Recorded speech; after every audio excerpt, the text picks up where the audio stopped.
ඔයාගේ ආදරේ නිසාම මගේ ජීවිතේ පිරුණා. ඒක නිසා ඇත්තටම මං ඒ ආදරයට හරි ලෝභයි. ඒ ආදරේ වෙන කාටවත් දෙන්න ඒක නිසා මං කවදාවත් පතන්නේ නෑ. මට ඕනේ හැමදාම ඔයාගේ ආදරේ මගේ ළඟින් තියන් ඉන්න.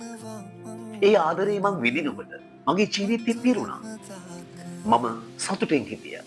මම සතුටු වුණේ ඔයාගේ ආදරේ මට ලැබුණාට පස්සේ. මං දන්නවා මේ ලෝකේ වෙන කිසිම දෙයකට මං එච්චර ආදරේ නෑ. මං එච්චර ලෝභ නෑ. ඒක නිසා ඔයාගේ ආදරේට නම් මං හරි ලෝභයි. ඒක මං කිසිම දවසක කිසිම කෙනෙකුට දෙන්නේ නෑ. ඒ හින්දා හැමදාම මගේ ජීවිතේ පුරවන්න. හැමදාම මගේ ජීවිතේ පිනවන්න. මම හරිම ලෝභ කරනවා. ඔය ආදරේ මන් ළඟම තියන්න.